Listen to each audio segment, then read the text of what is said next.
आप देख रहे हैं Mahakal TV Hindi news channel. Mahakal TV Hindi news channel के सभी दर्शकों का बहुत बहुत स्वागत है।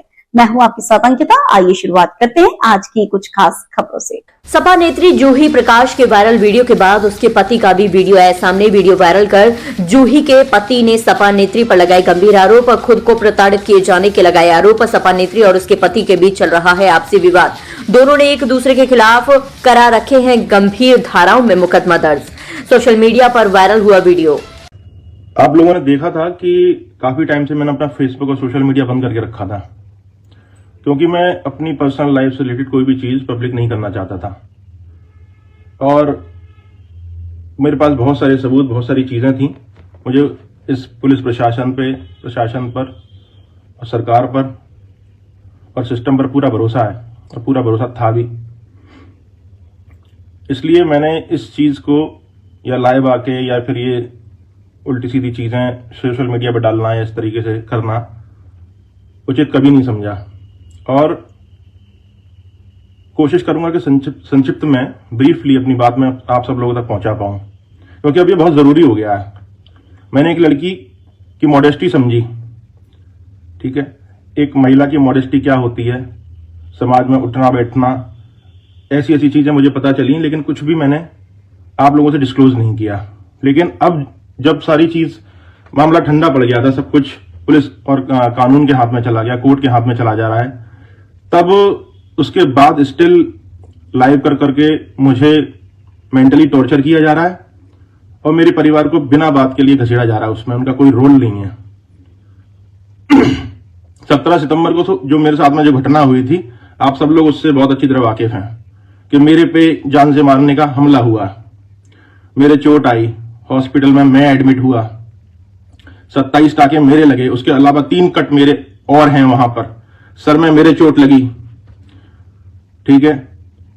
एफआईआर हुई, उसमें कोई अरेस्टिंग नहीं हुई इनकी। उसके बाद आप लोगों को एक झूठी मनगढ़ंत कहानी बना के सुनाई गई। उस कहानी इतनी लचर कहानी थी, इतनी बकवास कि उस पर कोई भी लॉजिकल आदमी विश्वास नहीं करेगा। एक बात बताइए आप लोग कि कोई पत्नी धर्म की बात करती है, कोई महिला, कोई लड़की, और वो उसने ये कहानी बनाई कि मैं अपने आप चोट खा के गिर गया। चलो ठीक है, मान लिया कि मैं अपने आप चोट खा के गिर गया, तो मुझे हॉस्पिटल देखने क्यों नहीं आई? मुझसे शादी करी थी, लव मैरिज कर रही हो तुम, हॉस्पिटल देखने क्यों नहीं आई? तुम्हारे परिवार का कोई भी क्यों नहीं आया हॉस्पिटल देखने? 8-10 दिन में जल्दी छुट्टी लेके बाहर आया मैं किसी कारणवश, मैं वो भी बताऊंगा। अभी मैं 8 दिन हॉस्पिटल में रहा, कोई भी इनके परिवार का, इनकी तरफ से मुझे कोई भी फोन करके नहीं पूछा कि आप कैसे हैं। 2.5 महीने शादी के हुए थे, कोई इतना पुराना भी नहीं हो गया था। मैं सबसे बड़ी लड़की का दामाद हूं उनके घर वालों के हिसाब से। किसी ने कुछ भी नहीं पूछा, क्योंकि इंटेंशंस की बात है यहाँ पर। इंटेंशंस खराब थी। इंटेंशन क्या थी, किस लिए शादी करी गई और वो क्या चीजें पूरी नहीं हो पाई, वो आप लोगों को सब बहुत अच्छी तरह से क्लियर है। न्यूज़पेपर में भी वो चीज आई, निकली।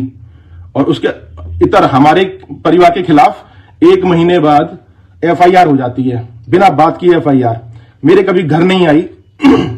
ये इन्होंने किस तरीके से शादी करी है वो भी आप सब लोग जानते हो। क्रॉस एफआईआर आपने कभी सुना है कि क्रॉस एफआईआर क्यों हो जाए? किसी के परिवार के खिलाफ क्रॉस एफआईआर हो जाए? वो एक घिसी पिटी एप्लीकेशन जो 31 मई को 2024 में 31 मई इसी साल की 31 मई को जो घिसी पिटी झूठी एप्लीकेशन जिसमें कि मुझे रेप का दोषी बनाया जा रहा था, उसके चलते शादी करी 1 जून को आर्य समाज मंदिर में।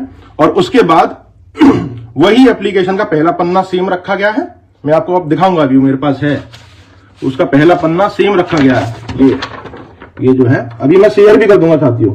इसका पहला पन्ना सेम रखा गया और उसके बाद में जो पीछे की कहानी थी वो बदल दी गई बिल्कुल।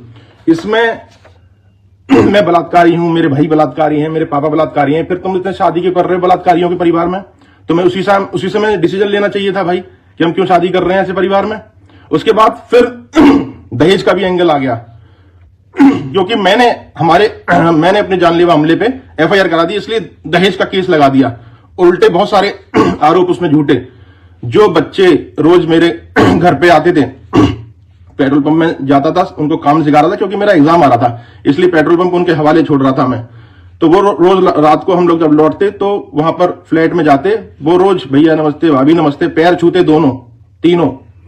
उन लड़कों ने मुझे हॉस्पिटल पहुंचाया, मेरे कहने पे, मेरे फोन करने पर उन लड़कों ने मुझे हॉस्पिटल पहुंचाया। मैंने उनको बुलाया, उससे पहले वहां पर 112 नंबर वाली गाड़ी खड़ी हुई थी, उनके सामने उनकी एंट्री हुई और वो लोग मुझे हॉस्पिटल छोड़ने गए। इस चिड़ में उनके ऊपर छेड़खानी और इस तरीके के उल्टे सीधे गंभीर मुकदमे मतलब प्रार्थना पत्र दिया गया और वो एफआईआर में भी आ गया।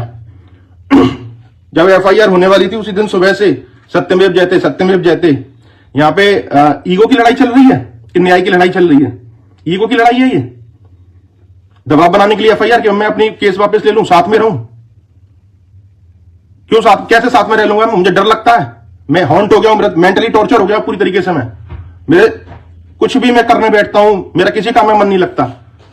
मेरे को हर समय वही इमेजेस आती है दिमाग में कि मेरे को बोतल मार रहा है, कोई यहां पे कर रहा है और मेरे चोट के शरीर के घाव जो है आप लोग भूल गए, मैं नहीं भूला, मैं अभी दिखाता हूं आपको। तो फिलहाल के लिए इस खबर में इतना ही। देश दुनिया की तमाम बड़ी खबरों को देखने के लिए देखते रहे महाकाल टीवी।